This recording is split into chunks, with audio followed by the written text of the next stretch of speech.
I think one thing that is very obvious in the whole world of addiction is that an infallible sign of getting well is a return of a sense of humor. And I believe that it is people in the world of addiction who have taught others with various ailments and illnesses to laugh at themselves. Because you know as well as I do, there are no smiles in the homes of addicts, and the laughs are very hollow. And to be able to retrieve something of the comic from what had been so tragic when it happened, I think is a real grace. Stories about drunks are wonderful. They really are. And we have taught others to laugh at themselves. This old drunk was walking along the street and had a huge knot right on the top of his head.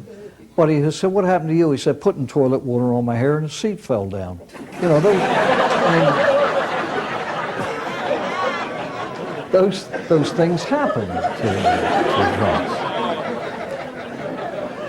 Another old alcoholic had both of his ears very heavily bandaged, and a buddy said, "What in the world happened to you?" "Well," he said, "I was drunk last night, sitting on the sofa watching TV. The wife was standing beside me ironing. And about 9:30, she went in the kitchen to fix something to eat. She put the iron up, of course, right beside the phone. And of course, the phone rang, and I went, wham! And he said, "Well, I can understand that, but your other ear is bandaged too." He said, "Yeah, the guy called back." See, these things, happen to drunks. But my task here tonight is, I'd like to make a few remarks about getting back to basics. And I think it's important, over the past few years, I have said, because I have truly wanted to, that I would like to do something on getting back to basics. And everybody I spoke to kind of verbally applauded that, because they see things happening in the world of treatment and also in the world of recovery outside that they would like to just shake loose and kind of get back to the basics. And I believe this, and I believe it very strongly. Before we talk about getting back to them, let's talk about the basics. I believe that in order to understand any movement, organization, institution, or even individual, you have to know something of the history, the background, the why and the wherefore, the purpose and the nature of it. Now, you know as well as I do that people who are addicted to any chemical substance, whether it be liquid, alcohol, prescription medication, liquid or pill, or what we call the street drugs, marijuana, cocaine, crack cocaine, or heroin. And if you're addicted to one, you're addicted to all of them. Mood-altering chemicals. In that world of addiction, men and women have been looking for the answer for it literally for centuries. And we are blessed to live in the era in which finally the answer was found. Alcoholics Anonymous. And so powerful has that therapy been that it is used, the 12 principles of recovery for alcoholics are also used for drug addicts, NA, specific cocaine addicts, CA, narcotics, well, we just mentioned that, overeating, OA. There's even a movement founded, in fact, I met the woman who started at Minneapolis, EA, Emotions Anonymous. But they use the principles of recovery from alcoholism and addiction to, chemical addiction of any kind for practically every one of the other of human problems, and found them to work. How did all of this come into being? AA was started by two men, prompted by the first of the two, Bill Wilson and Dr. Bob Smith. Both men were from Vermont, and I had the privilege not too long ago, I think it's up in St. Johnsbury, Vermont, to go drive right by the home in which Dr. Bob grew up. Beautiful White House, and I think some AA members are buying it. It's kind of an office building now, but they're buying it to simply establish it as a sort of a shrine up there. But anyway, Dr. Bob wound up in Akron, Ohio, and Bill Wilson wound up in New York City. Dr. Bob, obviously, from his name, was a physician. Bill Wilson became a Wall Street whiz kid after he had served in the Army during World War I. Now, if you were privileged to see Bill W., and James Woods portrayed him, and James Garner portrayed Dr. Bob, obviously it was accurate. It had to be accurate. I mean, they are, you know, so modern. These people had to stick to what had happened, and they were very well done. If you saw them, you know that Bill Wilson's drinking climbed along with his ambition and his job and his work. He went to the top. He was worth a lot of money, but his drinking paralleled his rise. And then his drinking brought him down. I believe with all my heart that during the last few years of Bill's drinking, he was not in denial. He knew exactly what was wrong with him. He had reached a point in his life where he was unemployable. People couldn't trust him to carry out business deals. They couldn't trust him to complete anything. He couldn't trust himself to complete anything. And he had reached a point where his wife Lois was supporting him. She worked in one of the department stores over in Manhattan. And she'd leave a couple of dollars on the dresser in the morning to get him started with his drinking in order to survive. And then she'd go over to Manhattan to work to support him. And as you know from the film, her father just absolutely had no use whatsoever for Bill because of what he was doing to the doctor's daughter. He had no use for Bill Wilson. And as always happens in the heart of the addicted person, he ultimately came to have no use for himself. He knew exactly what was wrong. It was his drinking.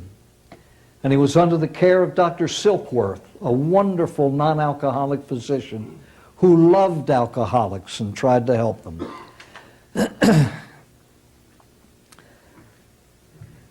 One morning, Bill was shaking out a hangover, drinking, when an old drinking buddy of his dropped by, Ebby Thatcher.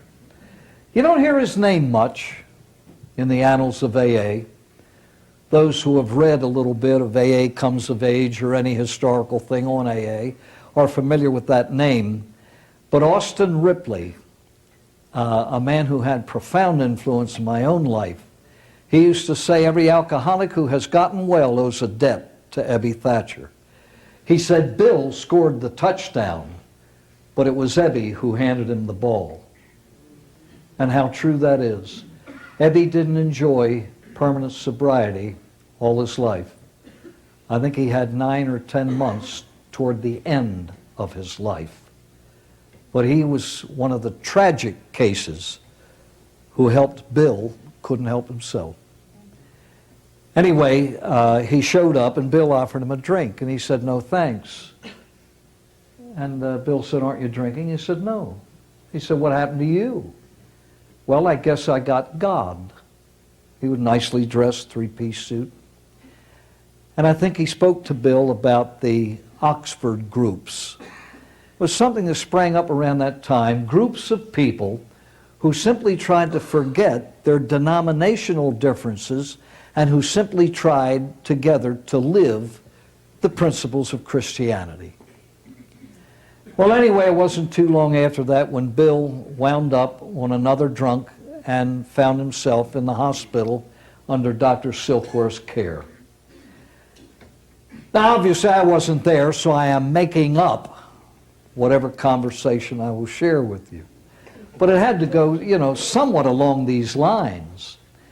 He said, "Doctor, you know as well as I do, I am not weak-willed." I don't think any alcoholic or drug addict is weak-willed. He said, "I just can't control my intake of alcohol." And he said, right now, at this point in my life, I want to quit. And I can't. Now he said, I've done everything you've suggested as best I know how. And here I am again. He was in Towns Hospital in New York City. And then, ladies and gentlemen, this is what happened that has changed, literally, the face of the earth.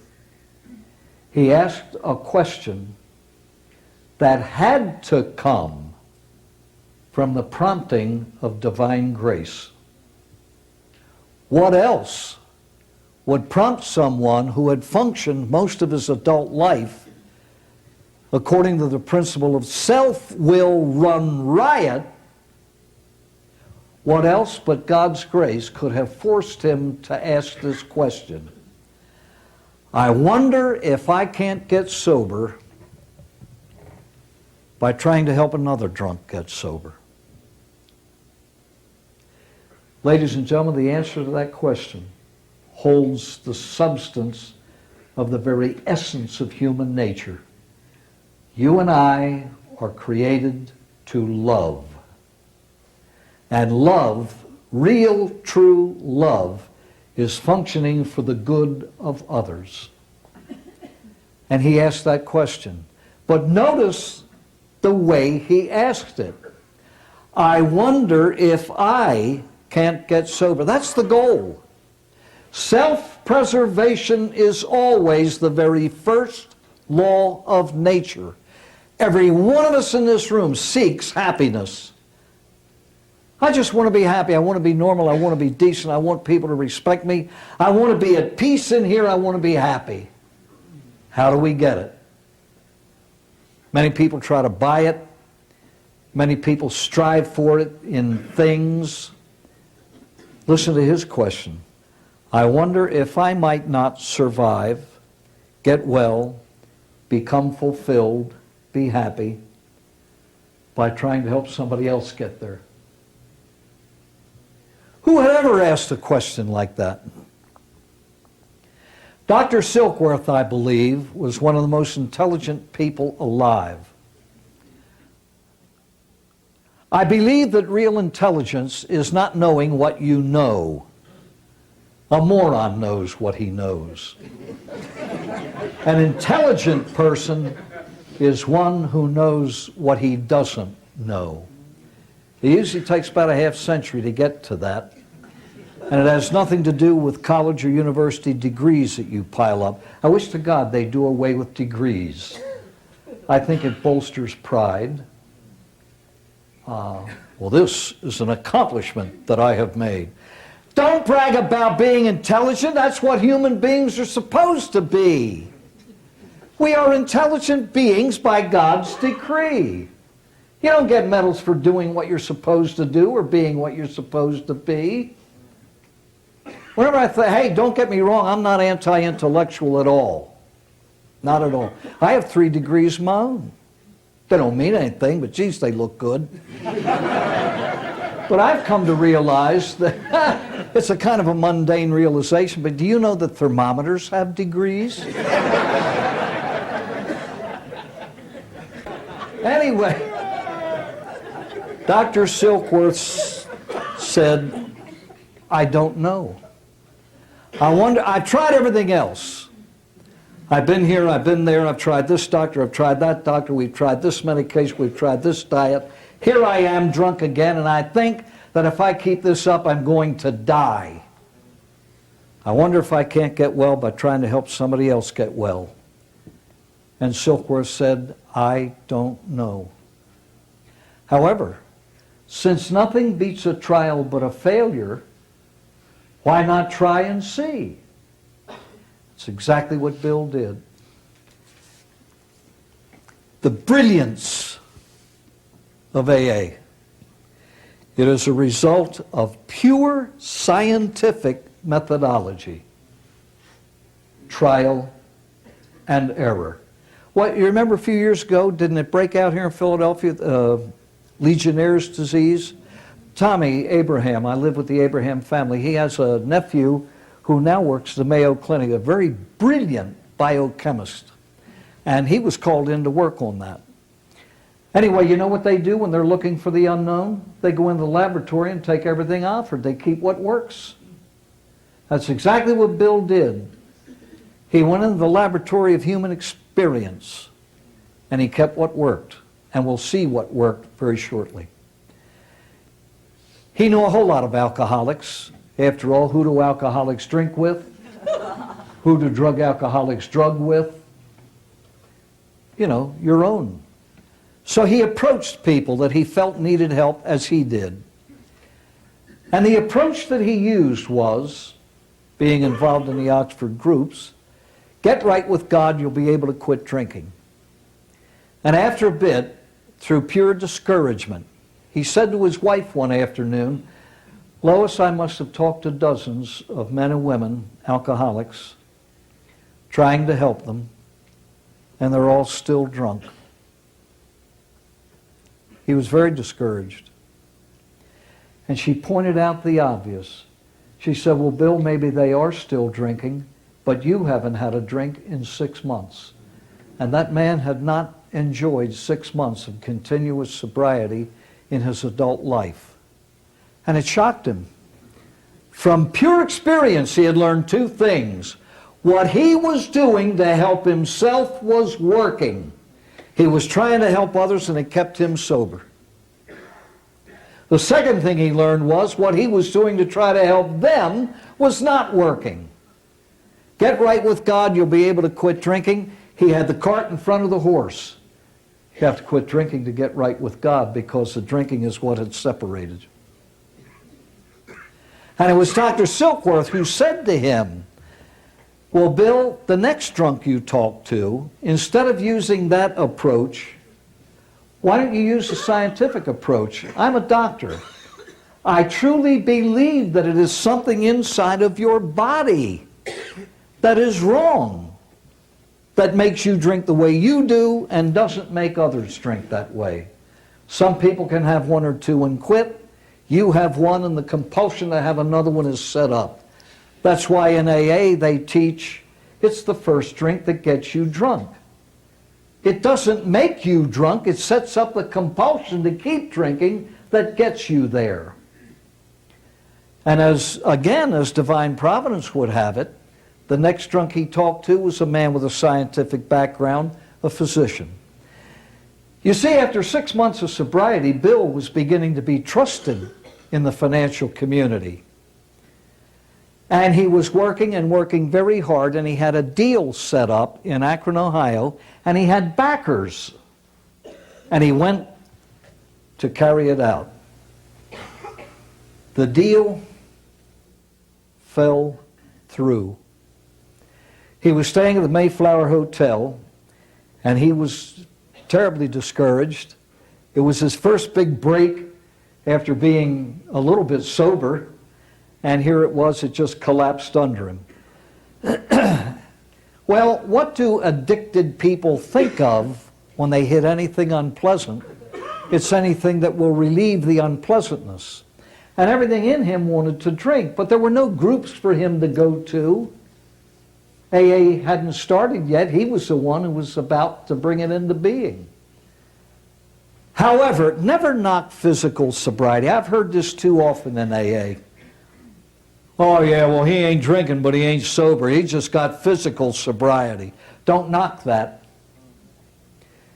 Bill's brain was alcohol-free long enough for him to realize that a drink would be fatal. He's in the lobby of that hotel, and he could hear the ice cubes clinking against the glasses in the bar. Everything in him wanted a drink. That is normal for the alcoholic.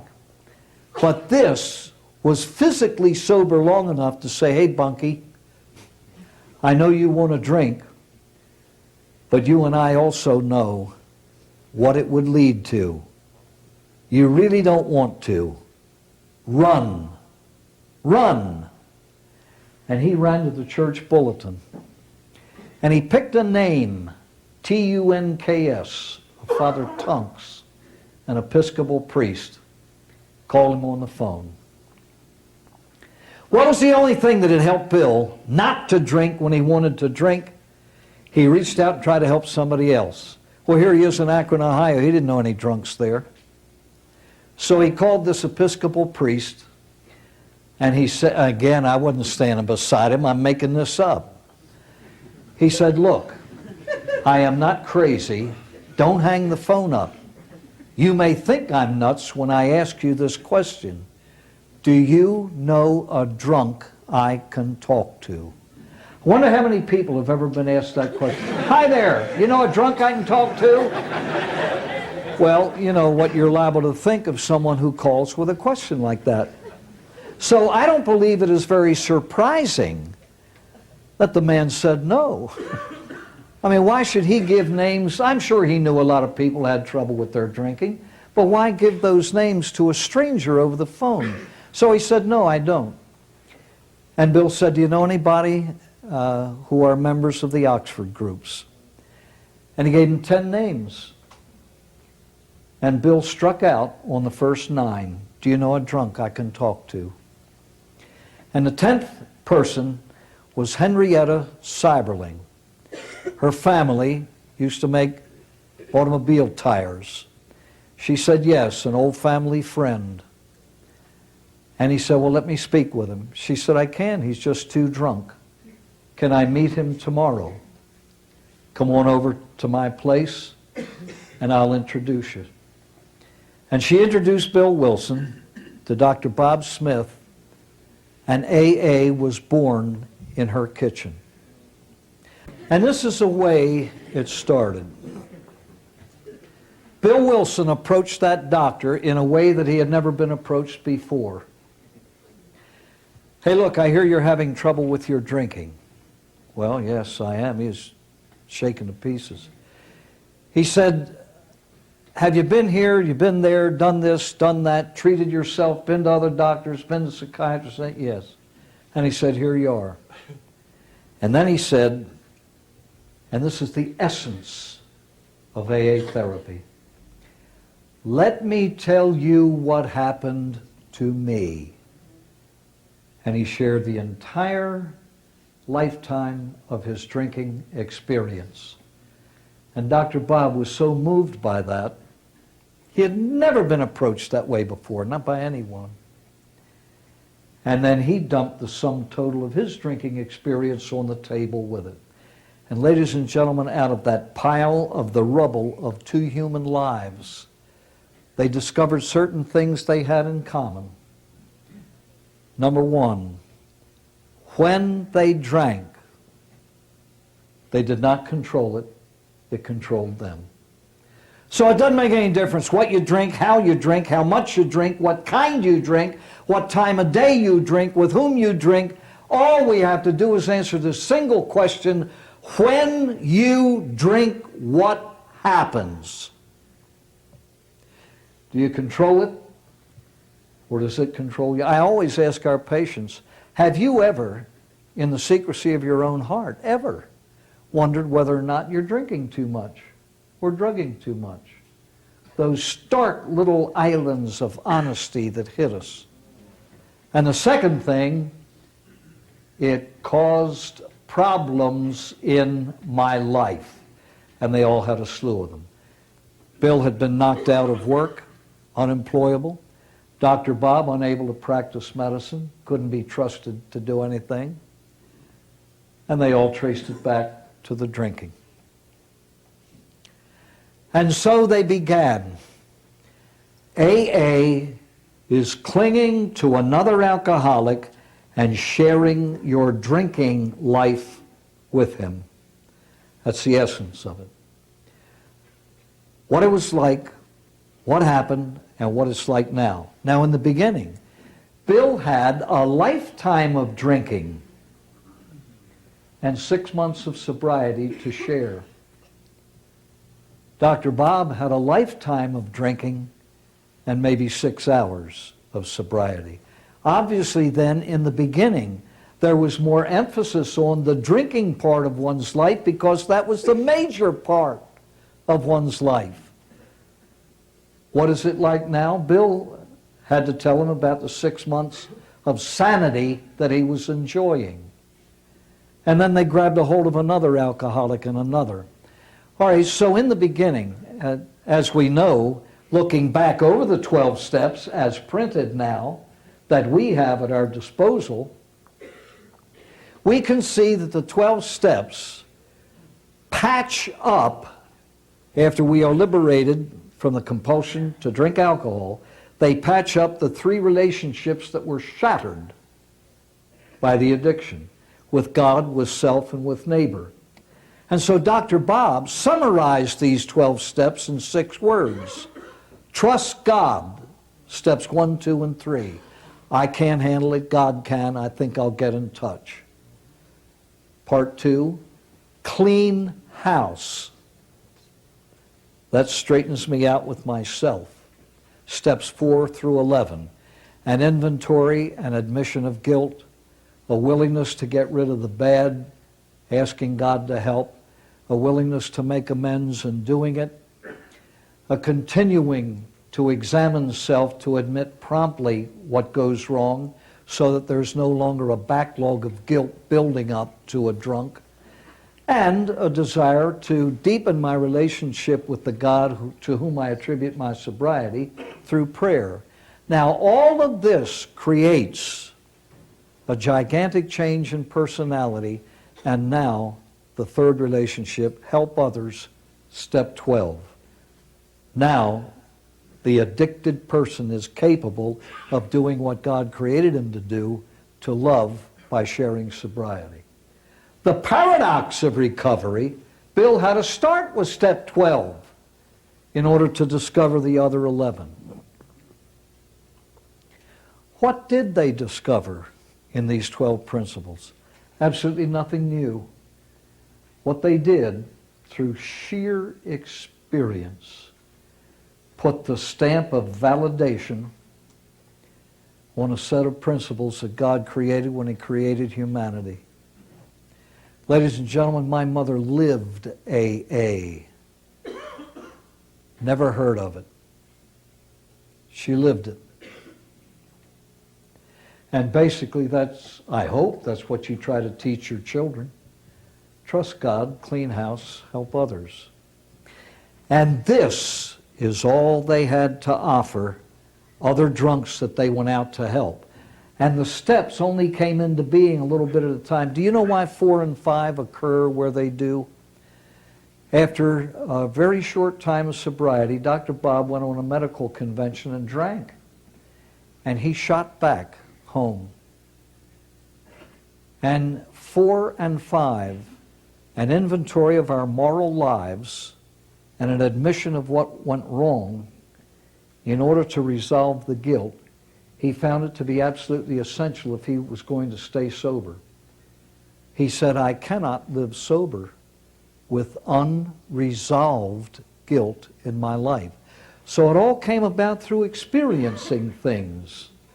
And 4 years later, they were able to write these things with words. I was privileged to meet Bill Wilson once.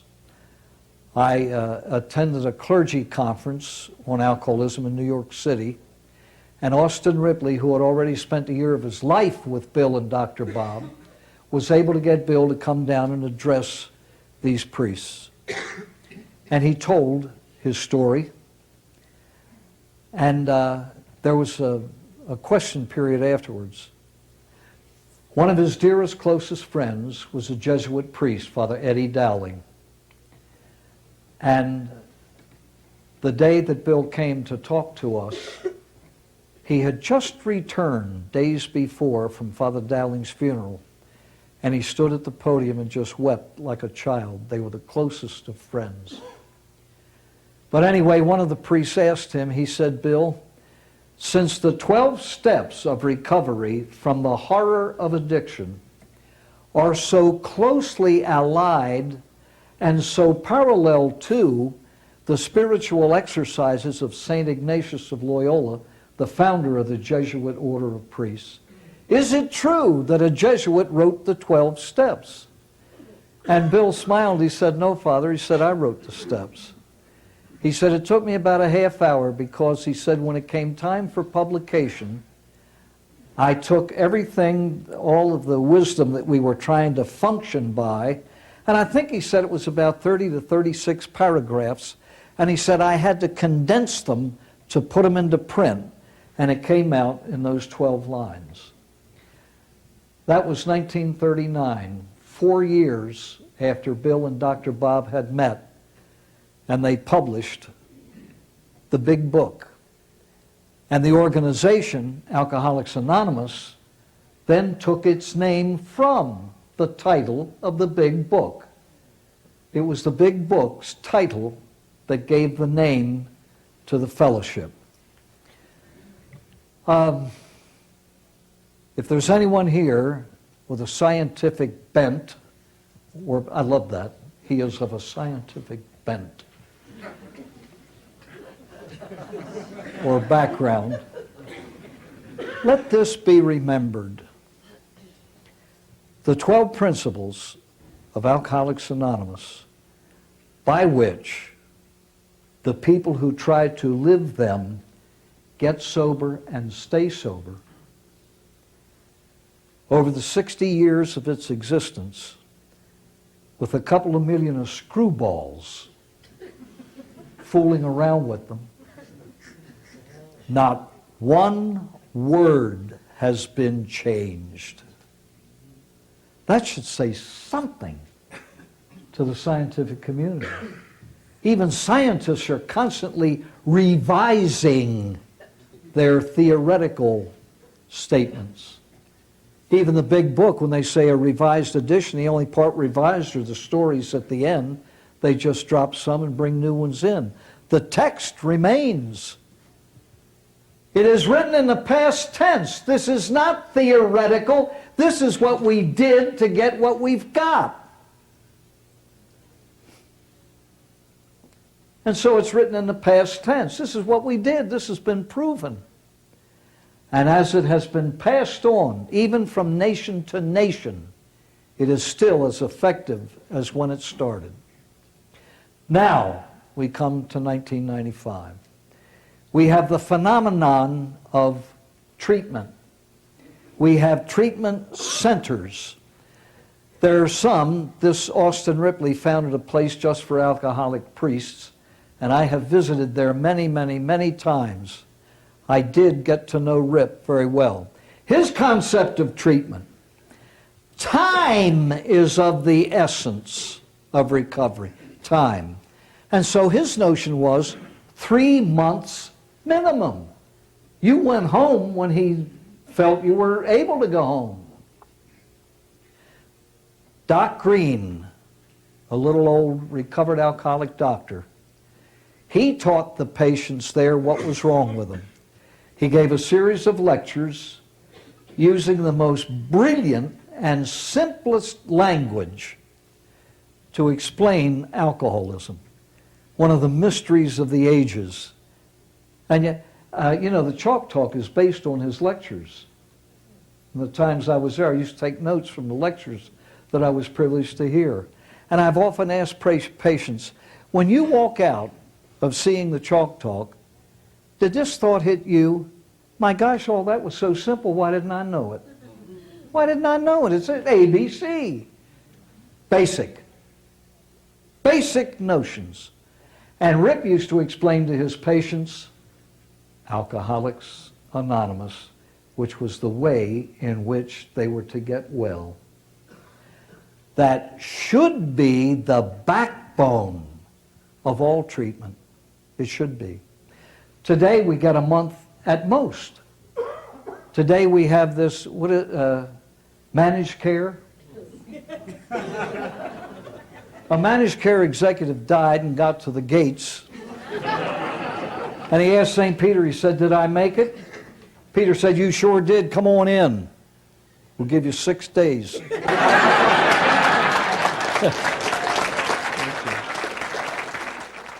Anyway, what has happened in modern treatment? A great deal of wonderful development. We have a relapse program invented by Terry Gorski. I've known that young man from the beginning of his career. He's very brilliant. We have a whole lot of things about family damage, why many of us grew up the way we did. Children of alcoholics, adult children of alcoholics. We have all kinds of things brought into being as secondary disciplines, brought into being by some of the most brilliant people in the country, and I'm privileged to know some of them. I think that today,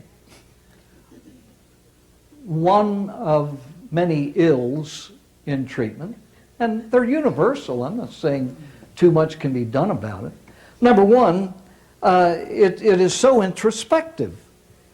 We are forced by the fourth step and everything else to examine self to see what in the world it is that I have to rebuild.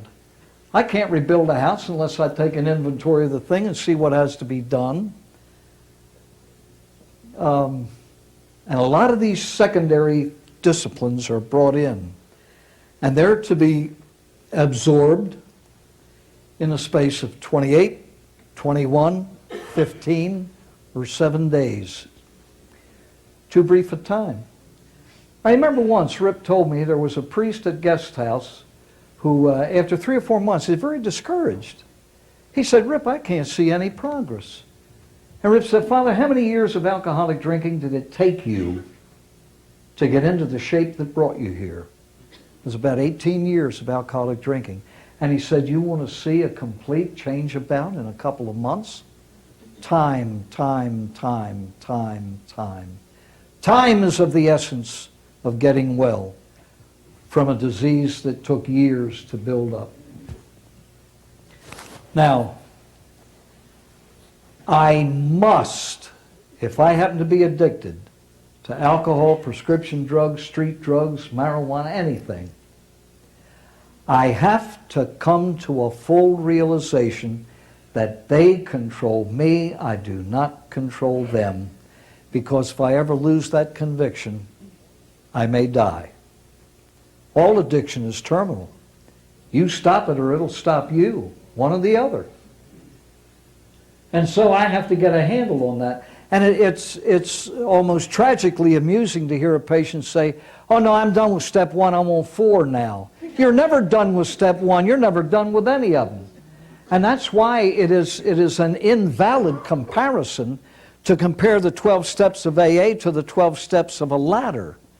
You leave the first step and go on to higher steps. You never leave any of the steps of AA. They are ongoing principles to live by. And the more you can deepen your awareness of your condition, step 1, the safer you will be.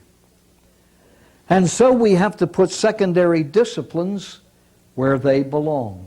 Suppose I come into treatment, I only have 15 days, and I'm on the fence. Well, one day I may be an alcoholic, and the next day, geez, I'm not too sure.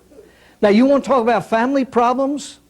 You want to talk about my emotional problems or sexual problems? I'll be happy to talk about that. Because all the while we're talking about them, I don't have to face step 1 and see if I really belong here.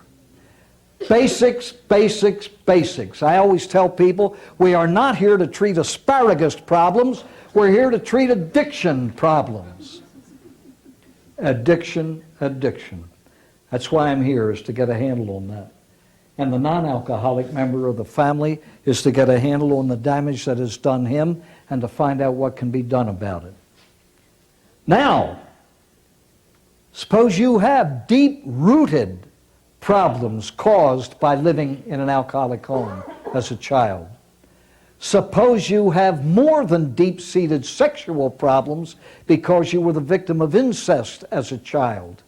And by the way, ladies and gentlemen, what I am beginning to see is that as many males as females have suffered sexual abuse in their youth.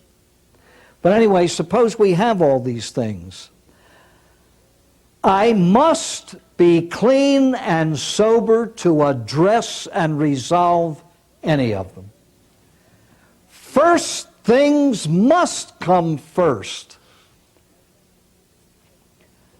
I remember a priest who said he had 6 months of work with a clinical psychologist.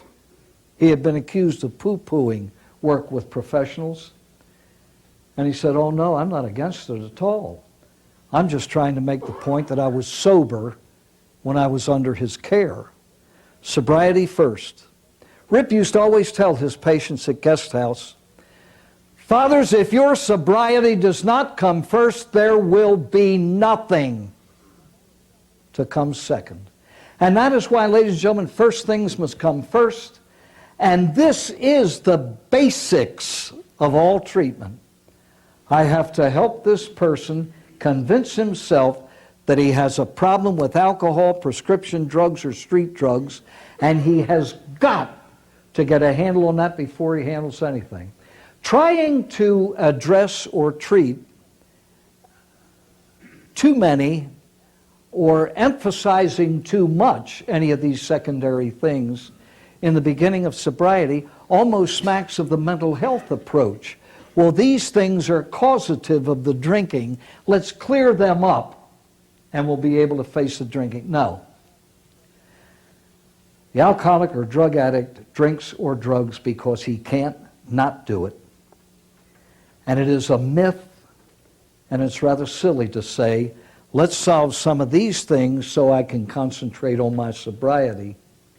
You'll never solve any of these things unless you're clean and sober. And so, as Rip used to always say, if you have 10 or 20 problems, and one of them is addiction, that must be addressed first.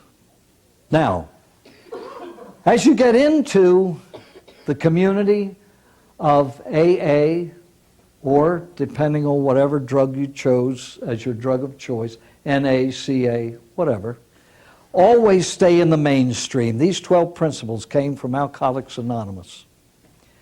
And if you belong to any of these groups, you're sharing the exact same principles. Why did God allow me to get clean and sober, or to get clean or sober? Why? To rejoin the human race. To fulfill my responsibilities. Most alcoholics are either husbands or wives or children or parents. Most alcoholics have a job. Most alcoholics live in a neighborhood and in a community and go to a given church. And during the year that Rip spent with Bill Wilson, here's what Bill said about your religious faith. He said, whatever you were before you got sober, you ought to be a better one afterwards. Just like your family life, your home life, your social life, your work life, and everything else. Your faith should improve. Don't substitute AA for your church. AA is completely embarrassed by that. We're not your church. We don't want to be your church. That's for you to... What we will do is open the door to God. Now you take it from there. What we will do, if you cooperate with us, is help you to get sober and stay sober. Now you do with your life what your responsibilities in life call for. Why is it that many alcoholics who get well ignore the so-called outside world? The holidays are coming up and you're going to hear people, oh yeah, we had a wonderful New Year's Eve party and the only people there were AAs and Al-Anons. And it's announced with great pride. Where were your relatives, your neighbors, the people who were kind to you when you were drinking, those who prayed you sober? We are members of the human community. We do belong to a given community. I think if we are sober, and we are what we ought to be, I think we have a responsibility to that community. I think if you have children, there's an obligation to belong to the PTA or whatever it's called in your kids' schools and to become interested. I think you have a responsibility to listen to those who are not addicted people, who care for us and work themselves half to death in the world of research to try to learn a few things that might help us instead of condemning. I once heard a man say, a very brilliant doctor in our field was coming to give a talk somewhere. He said, This was his reaction. What the hell's he know about it? He's no alcoholic. Where do we come up with a mentality like that? Where? It seems that many develop the snobbishness of the have-nots. I've always said very often, alcoholics, from their exalted position in the gutter, look down their noses at the people on the sidewalk. Every single person to whom Bill and Dr. Bob reached out for help happened to be a non-alcoholic. I think that we are all obligated to trying to help another drunk, primarily to help ourselves. Bill Wilson was desperate. He wanted to drink. He was away from home. He was discouraged. His wife was not beside him, and he wanted to drink. And the only thing he knew to keep from drinking was what had worked before. And he reached out to help a drunk he didn't even know.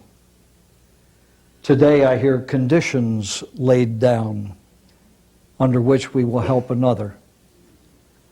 Oh yeah, the guy down the street from me has a terrible drinking problem, but he knows I'm in AA. He knows where to come when he wants help. Nonsense. You wait for him to come to you, you'll go to his funeral first. Ladies and gentlemen, let us never ever forget how this whole thing began. Dr. Bob didn't call Bill Wilson. Bill called him. Didn't even know him. That's the way this thing works. And to me, the most frightening statement in AA is out of the traditions. Tradition 5, the group, the AA group has as its one primary purpose to carry the message to the alcoholic who still suffers. And it doesn't say to carry the message to the alcoholic who picks up the phone, calls AA, and begs us to help him. It doesn't say that at all.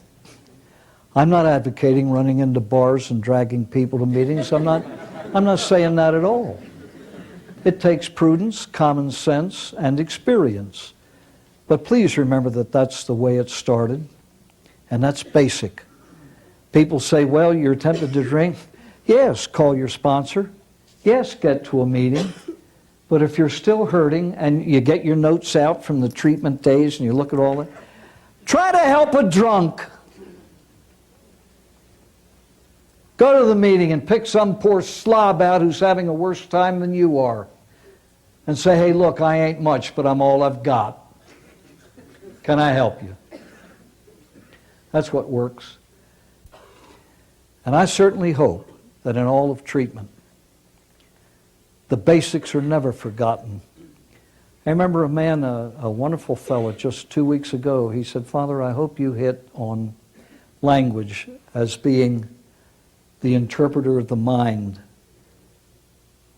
He said very often a foul mouth is indicative of a foul mind.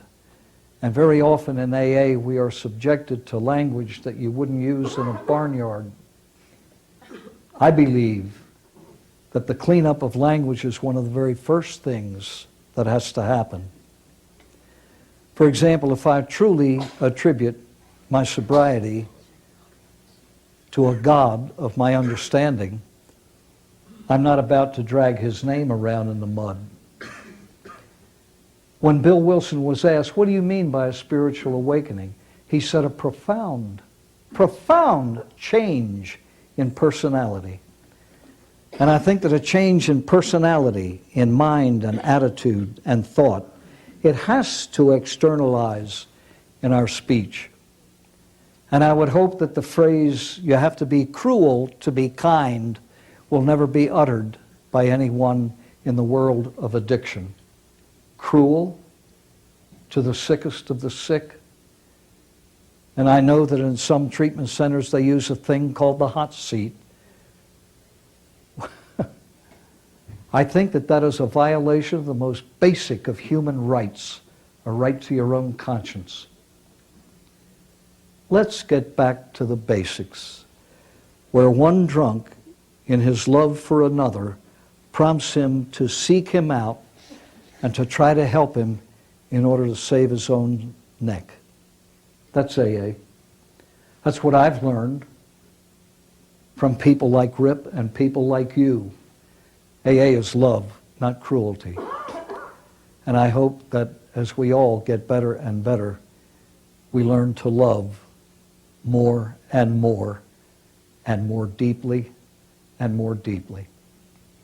I want to thank you all for being here tonight. I've said so often, it's the likes of you that keeps the likes of me going. And I'm very grateful for that. It's a nasty night out. It ain't a fit night out for man or beast. But nonetheless, you have come, and I appreciate it. And I bid you good night.